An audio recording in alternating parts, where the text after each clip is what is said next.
né? Foi o que aconteceu comigo. Eu Ela sofri tem uma bullying na autodefesa. escola. Como é que foi? Você sofreu bullying na escola? Cara, quando eu era mais jovem, né? Eu tava ali, acho que... Eu nem sei como são as séries hoje, a galera mais jovem aí. Mas eu tava mais ou menos na quarta série, quinta série, mais ou menos. E, cara, eu era, assim, muito nerd, muito CDF, estudava pra caramba e tirava muito boas notas. Eu sempre fui, assim, um cara estudioso. E eu era muito magrelo, a galera me chamava de Mogli na escola, né? Porque era magro, me chamava de Mogli e de Etiópia, os dois apelidos de bullying que eu recebia, porque eu era muito magro e assim, cabelo meio, né, meio cuiazinho assim, parecia o Mogli mesmo. E nisso os caras tinham razão até. E aí me zoavam pra caramba. E tinha um cara lá, né? Nem vou citar o nome também, pra não... Não merece. Enfim. Não, e também às vezes o cara mudou, os caras, vai saber, eu não sei também como é que tá, tomara que esteja bem. Mas, cara, ele era o maiorzinho da turma, então ele fazia bullying mesmo, cara, ele empurrava, e ele fazia não só bullying, mas bullying físico mesmo, né? Aí você brigar com ele era... Eu não tinha condição, cara, magrelo, forte, era só fugir e torcer pra ele... também, né? E sem saber nada, era torcer pra ele ir fazer bullying com o outro, que fosse mais interessante pra ele. Eu ficava meio que ali. E aí, cara, eu comecei no jiu-jitsu, né? Tipo, já era... eu já comecei cedinho no jiu-jitsu. Uns 8, 10? Cara, eu comecei no jiu-jitsu bem cedo, tipo uns 3 anos mais ou menos. Só que eu fazia mais judô, na verdade. Eu comecei no tatame cedo. Então, com 2, 3 aninhos, eu fazia judô. Que é mais pra criança. Só que aí eu fazia jiu-jitsu meio que esporádico, não era um negócio constante e eu não levava a sério. Então eu fazia uma vez por semana, às vezes eu lembro que eu era mais moleque, então a minha mãe deixava a gente na academia e ela voltava para buscar a gente umas 4 horas depois. Ela ia trabalhar e tudo, né? Eu sou órfão de pai, então minha mãe criou a gente sozinha, então ela tinha que, né, deixava um tempo na escola, um tempo na academia. E aí, eu não podia fazer musculação. As opções que eu tinha para fazer, tipo, 3 vezes na semana era natação, eu fiz muito. E as outras vezes era judô, que eu fiz um tempo. E aí, jiu-jitsu e jogos e brincadeira, que tinha lá, tipo, jogos e brincadeira. E eu optava muito por jogos e brincadeira, porque eu me divertia mais, era moleque. E aí, eu comecei a optar mais pelo jiu-jitsu quando eu comecei a sofrer esses bullying e tudo. E aí, eu fui ficando bom. E aí eu fui pra faixa colorida, né? Porque você sai da branca, daí quando você era... Antigamente, nem sei se no jiu-jitsu ainda tá assim, começa branca, amarela, laranja, verde, aí vai pra azul, roxa, marrom e preto. E aí eu fui lá e me graduei pra faixa amarela. E daí eu fiquei grandão assim, né? Não fisicamente, mas psicologicamente. Aí um dia esse cara foi fazer bullying comigo e eu dei uma queda nele. E aí o cara nunca mais se meteu comigo, cara. Nunca mais. E aquilo muda a personalidade da pessoa. Muda a postura. Eu falei, agora ninguém mexe comigo. Ninguém mexe comigo. E a minha mãe sempre, assim, ela criou a gente do jeito que deu. Uma mulher sozinha sofre o que a gente sabe que sofre e tudo mais. Difícil pra caramba.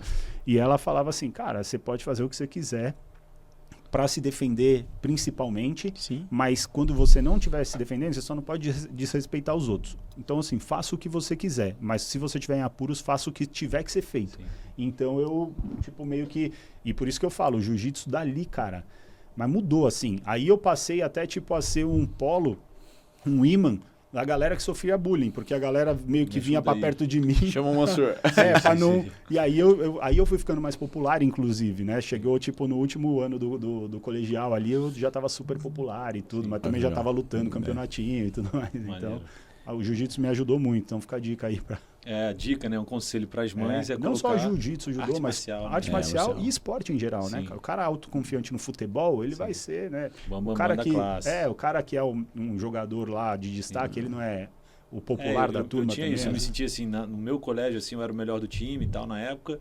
E aí a galera gostava de mim. Aí quando tinha esse negócio de briga e tal, eu já não era o melhor. Então, aí tinha um outro cara que era o melhor. Então, cada um com as suas. Mas o esporte eu acho que é muito importante para qualquer criança, né? Qualquer mãe, pai que estiver assistindo, colocar os filhos aí no esporte, artes marciais, eu acho super legal para a criança aprender a se defender. Mas o Rodrigo tem pergunta, né?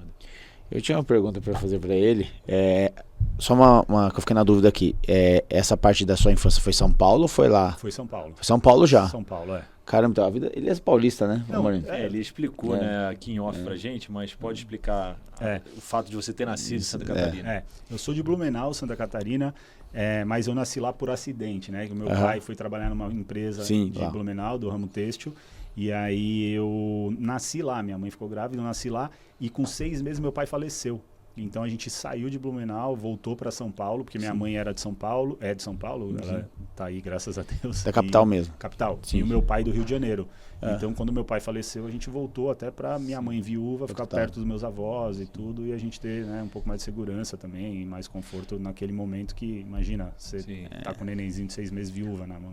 E ali que você, aqui crescendo em São Paulo, que você começou a entrar no esporte, entrar no jiu-jitsu, judô, e eventualmente você começou a migrar para essa carreira de modelo, né? Sim. Eu ia até falar isso, eu conheci ele na academia, né? Óbvio que eu já conheci o Thiago, mas eu conheci depois na academia aqui. O Rodrigo me falou também em off, que ele ia nas festinhas todas. Eu ia todo. Eu ia mesmo, eu tava falando aqui em off.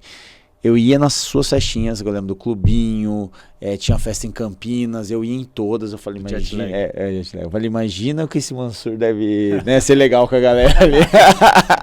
Porque era impressionante, vocês iam tocar, vocês iam tocar, todo mundo falava, todo mundo ia, esgotava os ingressos, e era a galera daqui de São Paulo que gostava muito, era uma galera bem... Você já gostava de música eletrônica? Eu gostava, sempre gostei de música eletrônica, só que as festas, eu nunca fui com música eletrônica, foi na festa que eles começaram a tocar que comecei a gostar ainda mais, porque a gente saía...